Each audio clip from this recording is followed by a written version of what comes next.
English Conversation 1 – Wie man Meetings mühelos meistert. Herzlich willkommen zu deiner Jicki Sprachdusche Englisch, einer besonders einfachen und effektiven Form des Lernens. Eingestimmt durch eine kurze Entspannung hörst du eine größere Anzahl von Vokabeln und kurzen Sätzen mit deutscher Übersetzung. Versuche nicht, dir die Vokabeln zu merken, sie festzuhalten oder dich anzustrengen, sondern lass dich einfach davon berieseln und fühle dich wohl dabei. Nach den Vokabeln hörst du einen Dialog, in dem die zuvor gehörten Vokabeln wieder aufgegriffen werden, und du wirst überrascht sein, wie viel du bereits verstehst. Darin begleitest du Carsten, der ziemlich gestresst ist und außerdem ständig in Meetings sitzt, die immer häufiger in Englisch stattfinden.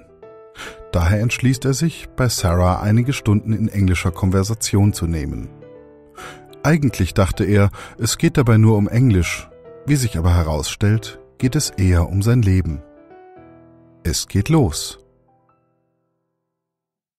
Lesson 1. Getting to know each other. Sorge nun bitte dafür, dass du ganz ungestört bist. Lockere zu enge Kleidungsstücke und setze oder lege dich bequem hin.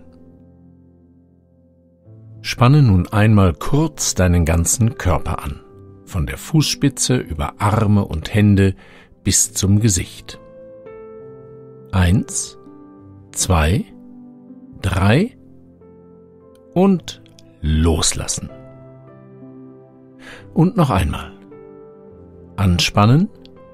1, 2, 3 und loslassen.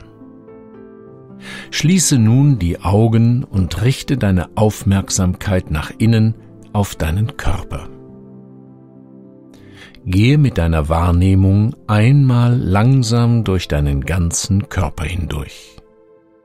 Entspanne alle Muskeln, die Beine, den Bauch- und Brustraum, das Gesäß und den Rücken,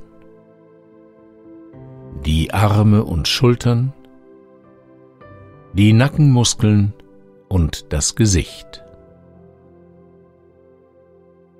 Spüre, wie sich dieses angenehme Gefühl der Entspannung in deinem ganzen Körper ausbreitet und sage zu dir selbst: Entspannen, entspannen.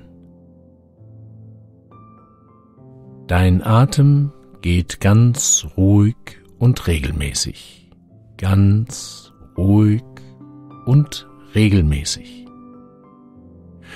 Und mit jedem Ausatmen sinkst du immer tiefer in die Unterlage ein. Immer tiefer und tiefer. Eine wohltuende Ruhe breitet sich in dir aus. Behalte dieses angenehme Gefühl bei, wenn du deinen Lernstoff jetzt anhörst. Getting to know. Kennenlernen. Getting to know. Usually. Üblicherweise. Usually.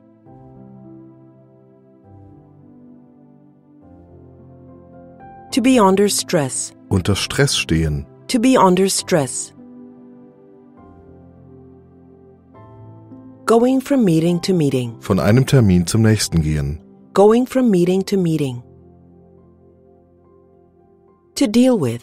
Mit etwas umgehen. To deal with. Mostly. Meistens. Mostly.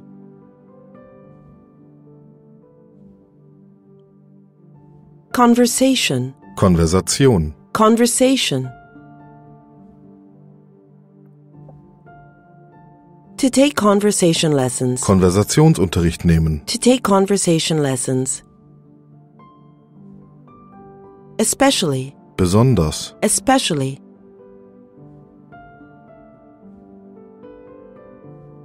To order. Ordnen. To order.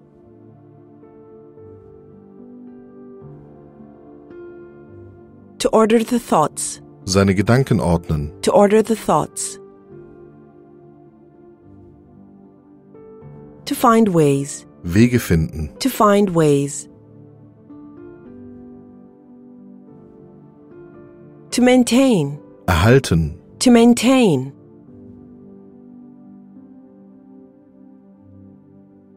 Fluency. Geläufigkeit. Fluency. With fluency. Fließend. With fluency. Fluency in English. Fließend Englisch. Fluency in English.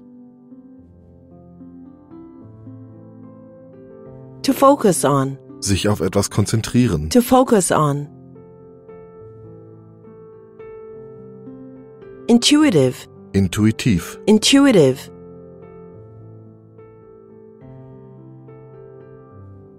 Quick thinker. Schneller Denker. Quick thinker. Linguistic. Sprachlich. Linguistic.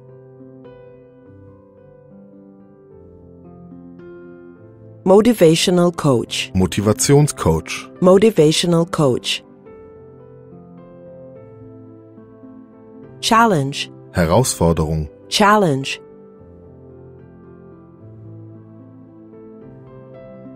To enjoy. Etwas genießen. To enjoy.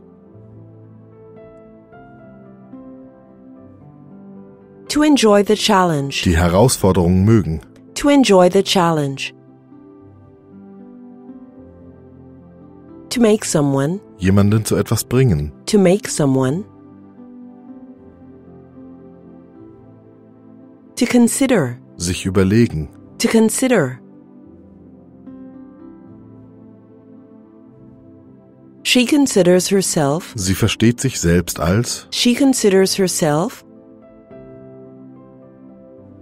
Facilitator. Vermittler. Facilitator.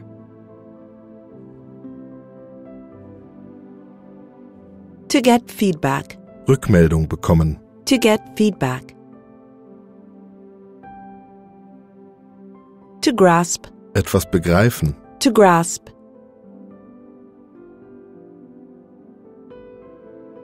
Approach. Herangehensweise. Approach. A popular coach. Ein bekannter Trainer. A popular coach. Introduction. Vorstellung. Introduction.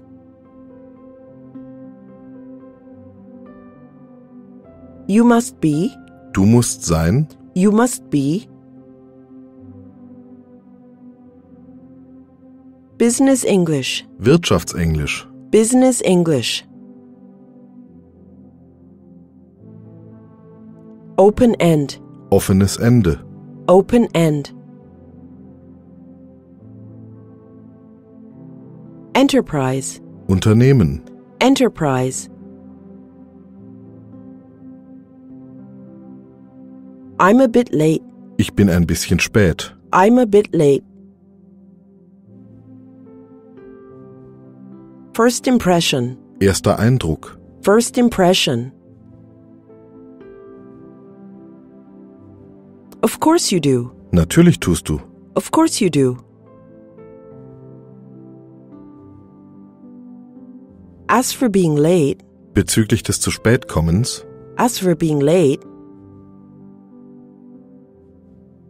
Clients. Kunden. Clients.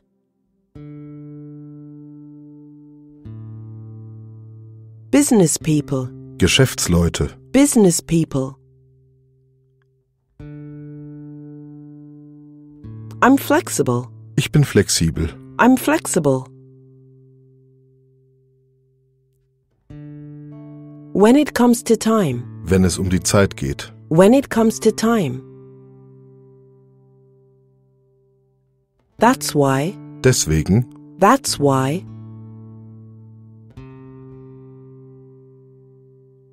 I never give lessons. Ich gebe nie Unterricht. I never give lessons. Back to back. Direkt nacheinander. Back to back. One after the other. Einer nach dem anderen. One after the other. To make sure. Um sicherzustellen. To make sure. I make sure. Ich achte darauf. I make sure. At least. Mindestens. At least.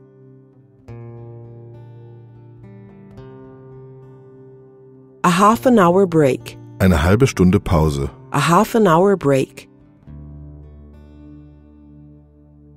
In between. Dazwischen. In between.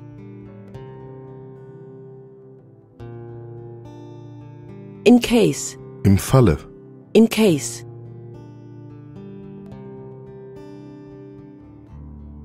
To make it on time. Pünktlich sein. To make it on time. I'd like us to begin. Ich würde gerne beginnen. I'd like us to begin. To be under pressure. Unter Druck stehen. To be under pressure. Lately. In letzter Zeit. Lately.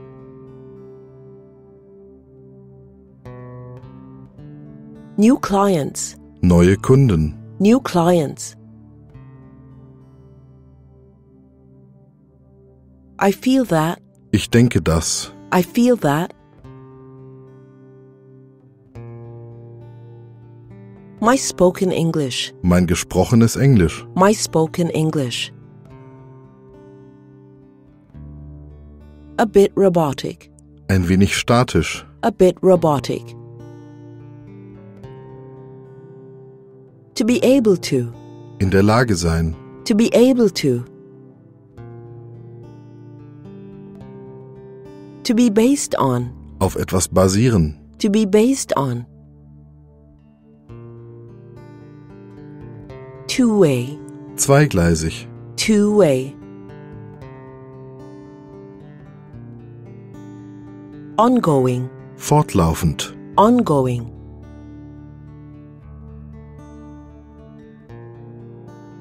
Communication. Kommunikation. Communication. How about? Wie wär's mit? How about?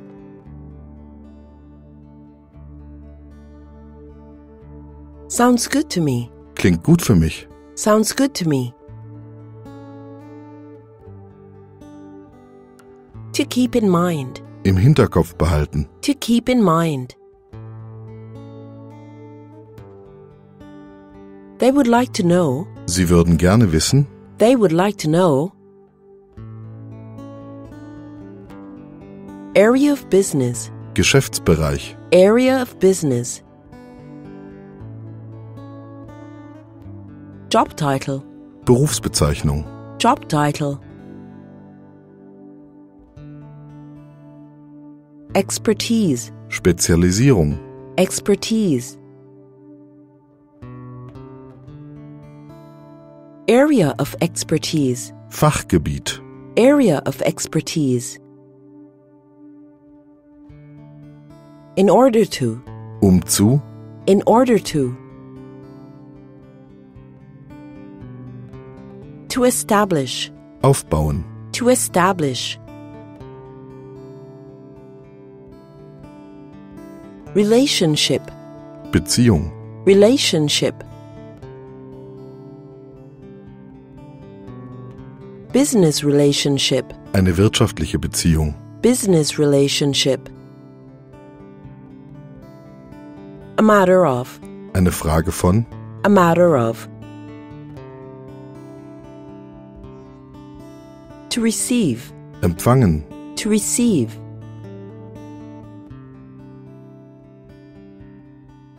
To tend to. Zu etwas neigen. To tend to. To freeze. Erstarren. To freeze. To talk about myself. Über mich selbst reden. To talk about myself. It's just a case. Es ist nur ein Fall. It's just a case. Unchanging. Unveränderlich. Unchanging. Unchanging variables. Unveränderliche Variablen. Unchanging variables. To sound. Klingen. To sound.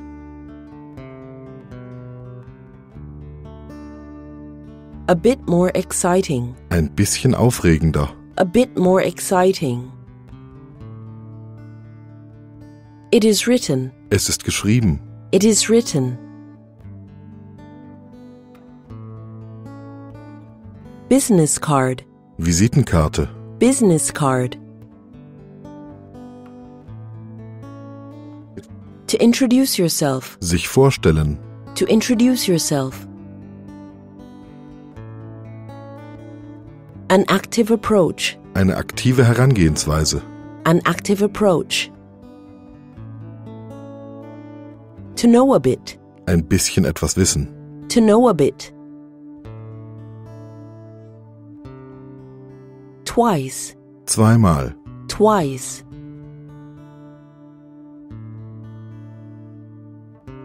It just flowed. Es hat einfach gepasst. It just flowed. Quite a bit. Einiges. Quite a bit.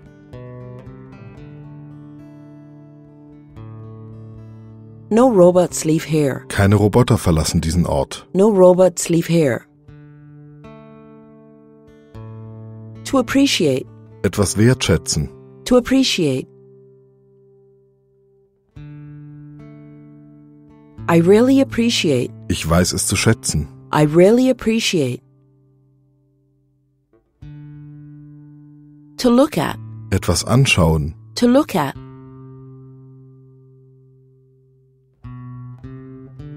To look at things. Auf Dinge schauen. To look at things. I'm going to enjoy. Ich werde es genießen. I'm going to enjoy.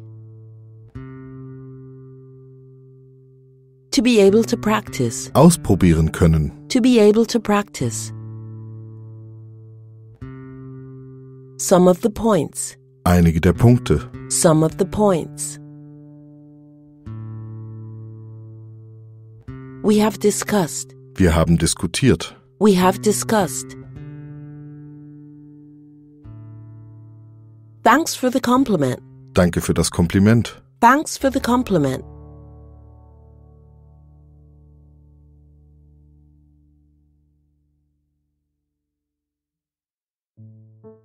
Dialogue. Getting to know each other. Carsten Vogel is a 40-year-old IT manager at Open-End Enterprises. He's usually under a lot of stress, going from meeting to meeting. He has to deal with mostly English-speaking business partners from all over the world. His conversations in English can be a bit robotic, especially in business conversation situations. He wants to change this. Therefore, he takes weekly business English conversation lessons with Sarah Martin. She helps him to order his thoughts in English and helps him to find ways to maintain his business English fluency. Sarah Martin is a 36-year-old business English conversation coach and focuses on business English conversation lessons. She is very intuitive and a quick thinker. Her background studies are in linguistics, and she is a trained motivational coach. She likes her job and enjoys the challenge of making her clients enjoy speaking business English fluently. She considers herself a facilitator and enjoys getting feedback from her lessons.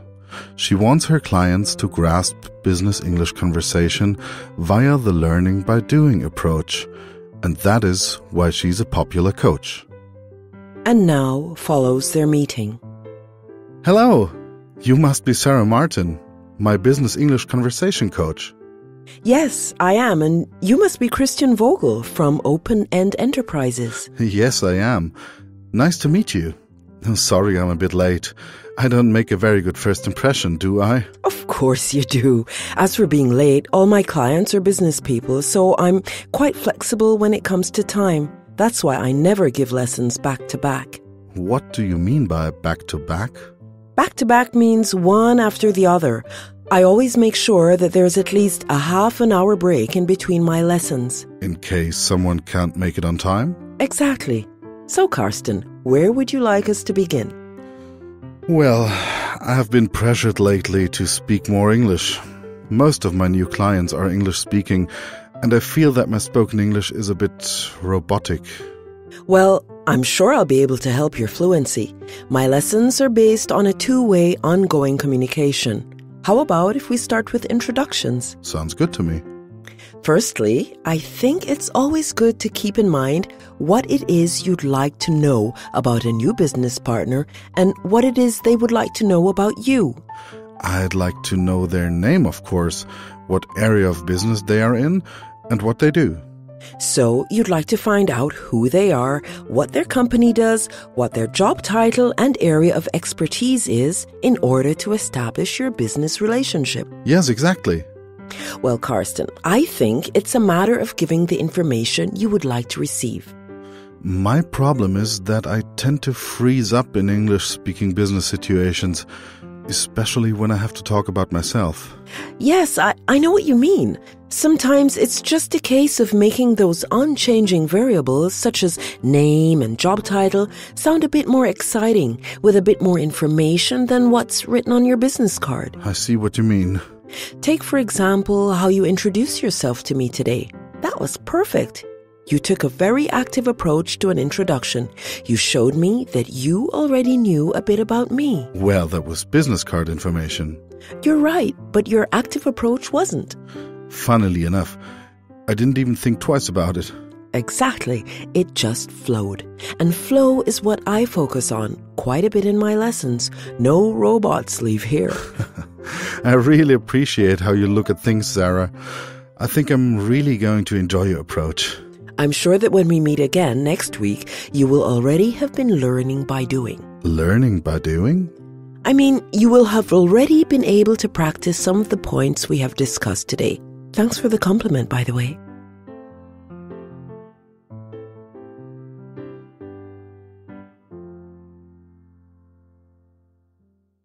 Practice sentences. Now you are going to hear some sentences from the story. There will be pauses in which you can repeat the sentences.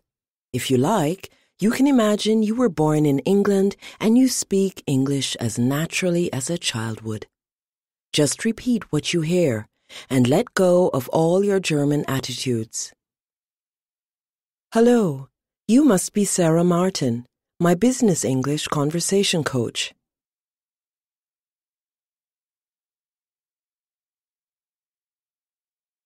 Sorry, I'm a bit late.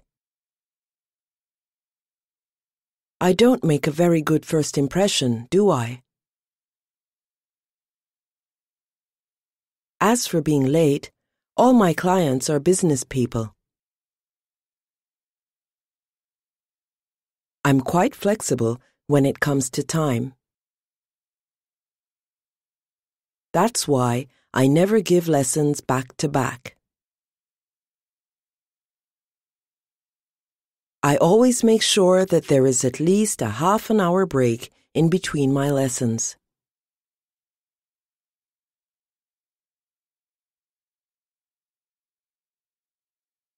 Where would you like us to begin? I have been pressured lately to speak more English.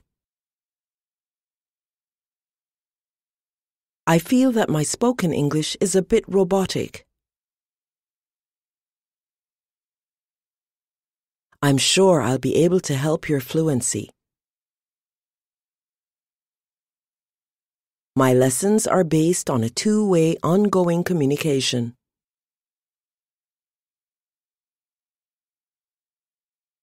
How about if we start with introductions? It's always good to keep in mind what it is you'd like to know. And what it is they would like to know about you. You'd like to find out who they are and what their company does. In order to establish your business relationship. It's a matter of giving the information you would like to receive.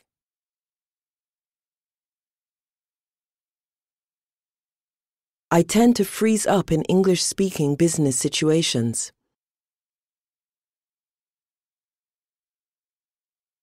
Especially when I have to talk about myself. Sometimes it's just a case of making those unchanging variables a bit more exciting.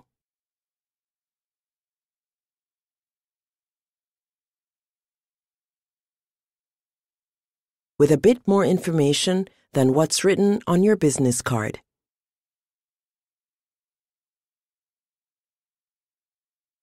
Take, for example, how you introduced yourself to me today.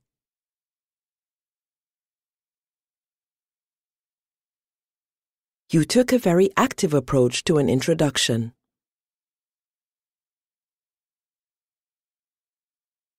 You showed me that you already knew a bit about me. I didn't even think twice about it. Flow is what I focus on quite a bit in my lessons.